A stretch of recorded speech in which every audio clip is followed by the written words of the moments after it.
Unity through humility.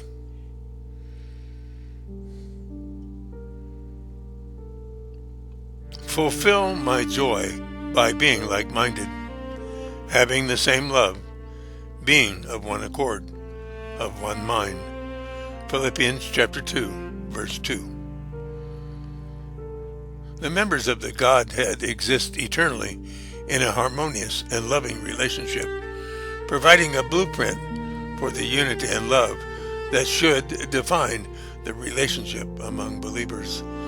Paul said, "Now I plead with you, brethren, by the name of our Lord Jesus Christ, that you all speak the same thing, and that there be no division among you, but that ye be perfectly joined together in the same mind and in the same judgment." Studying the Word of God. Unity through humility. This week's lesson emphasizes three major themes. Number 1, living in unity and demonstrating love for one another are fundamental Christian responsibilities and the expected behavior of every follower of Jesus.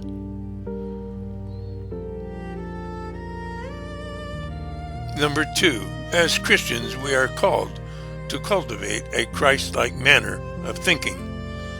Paul emphasizes what a Christ-like mindset entails. Number 3, our finite minds are unable to comprehend the full and infinite condensation of Christ in becoming a man. This condensation is an unfathomable mystery.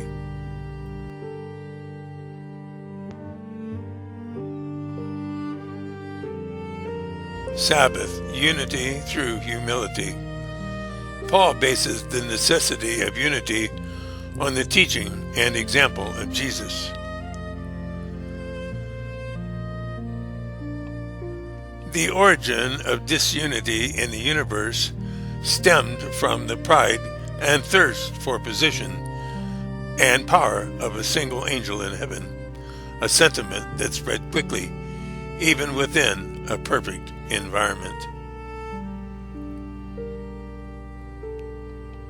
Isaiah chapter 14, verses 12 through 14. How you are fallen from heaven, O Lucifer, son of the morning! How you are cut down to the ground, you who weaken the nations! For you have said in your heart, I will ascend into heaven, I will exalt my throne above the stars of God. I will also sit on the mount of the congregation on the farthest sides of the north. I will ascend above the heights of the clouds, I will be like the Most High.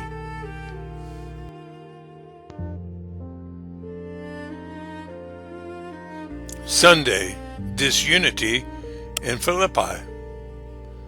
What factors seem to have led to disunity within the church?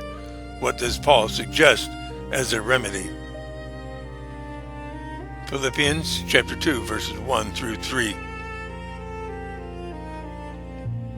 Philippians chapter 2. Therefore, if there is any consolation in Christ, if any comfort of love, if any fellowship of the Spirit, if any affection and mercy, fulfill my joy by being like-minded, having the same love, being of one accord, of one mind. Let nothing be done through selfish ambition or conceit, but in lowliness of mind, let each esteem others better than himself.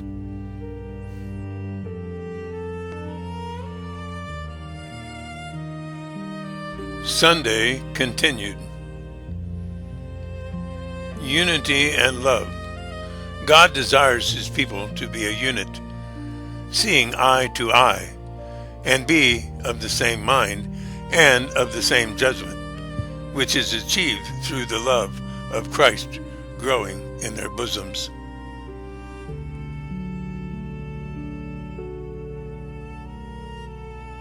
Humility over selfishness.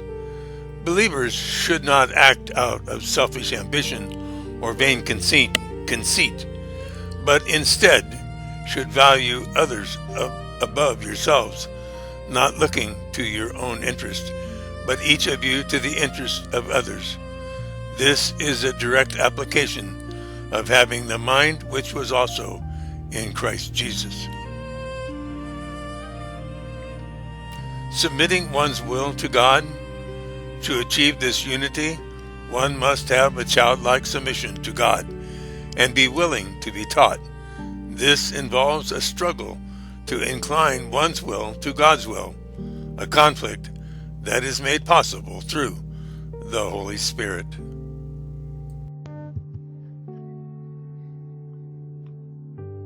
Sunday continued. Christ's example.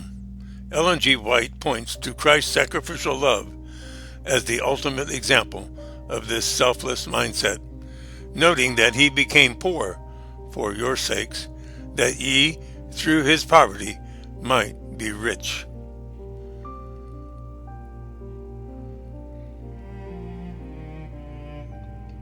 Transformation of character. This self-sacrificing love is not just a temporary feeling, but is a deep transformative change that requires earnest prayer and effort to overcome personal defects. The mind of Christ. Ultimately, the goal is to have the mind of Christ, a mindset that values others and seeks to do the will of God, rather than following the selfish desires that originated in the fall.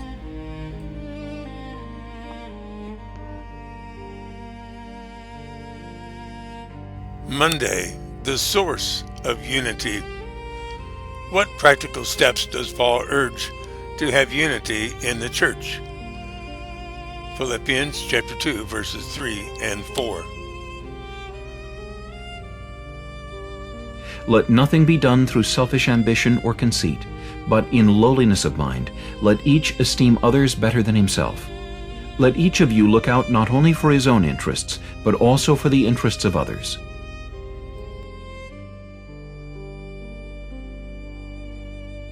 Monday continued.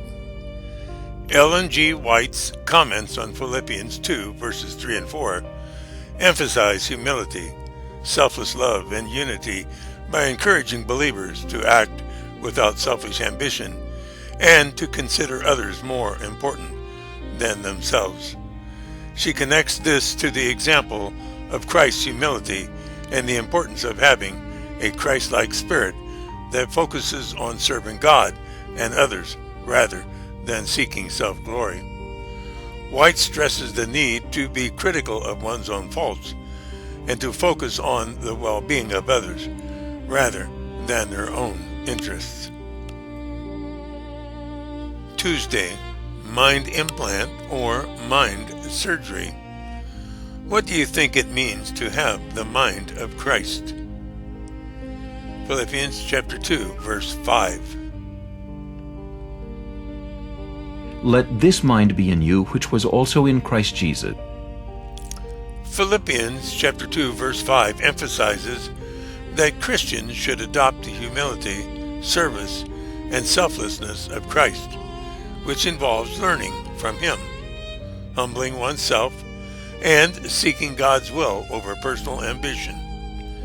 Ellen White explains that this mind of Christ is a process of spiritual training and emancipation from selfish desires, allowing believers to reflect Christ's character and serve God and others.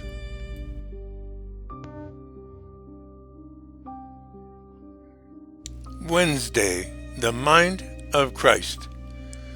Philippians chapter 2, verses 5 through 8 is considered by some as the most powerful and beautiful text in Scripture.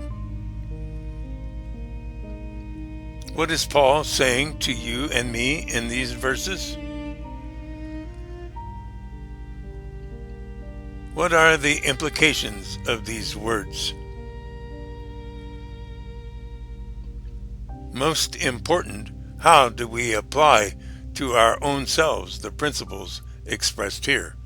Philippians chapter 2, verses 5 through 8.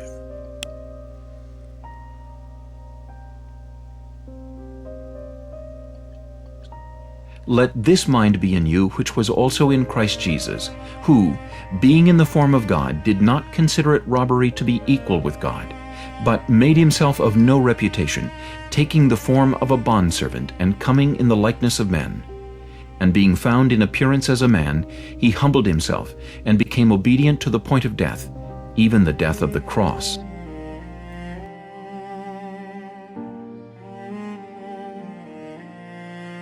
Wednesday continued.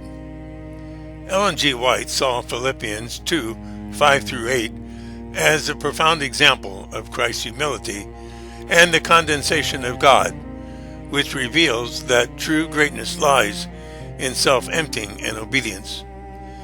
She emphasized that Christ taking on the form of a servant and becoming obedient to death on a cross was not a loss of his divinity, but rather a divinely planned way to save humanity by making the divine accessible to mankind. White used this passage to teach that believers should embrace the same mind of Christ through humility, so they too can be transformed to have characters that reflect God's will.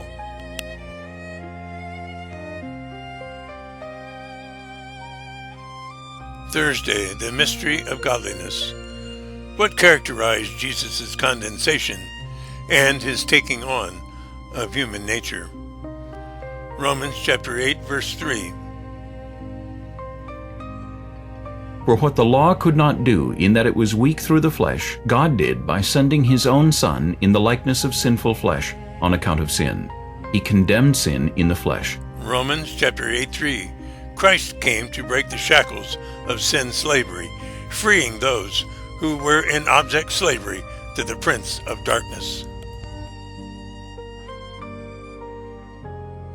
Thursday continued. Hebrews chapter 2, verses 14-18. Inasmuch then as the children have partaken of flesh and blood, he himself likewise shared in the same, that through death he might destroy him who had the power of death, that is, the devil, and release those who through fear of death were all their lifetime subject to bondage. For indeed he does not give aid to angels, but he does give aid to the seed of Abraham. Therefore in all things he had to be made like his brethren, that he might be a merciful and faithful high priest in things pertaining to God, to make propitiation for the sins of the people. For in that he himself has suffered being tempted, he is able to aid those who are tempted.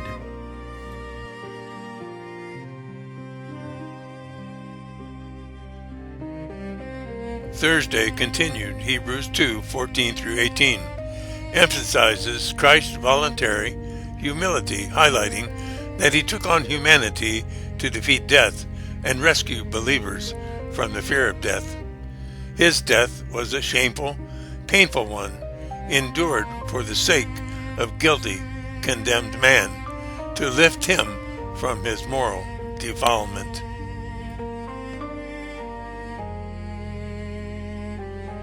Thursday continued. Hebrews chapter 4, verse 15.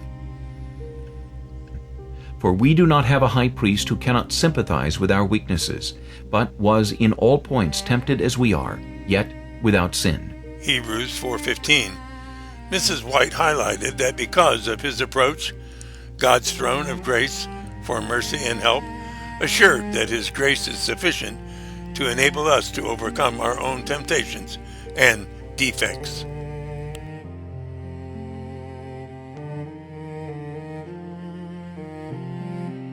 Friday, further thought.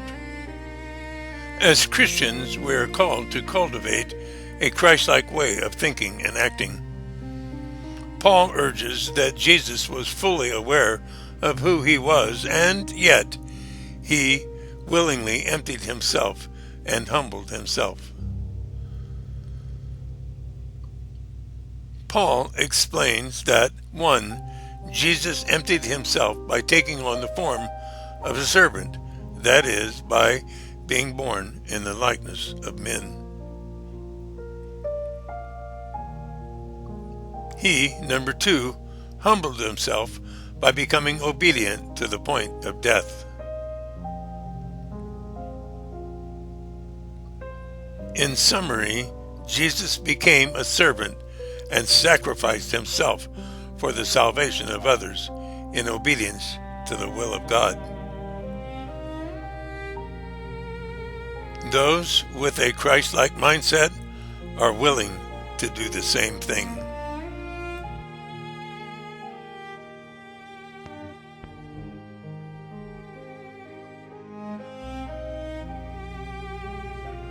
In the end, thank you, and God bless you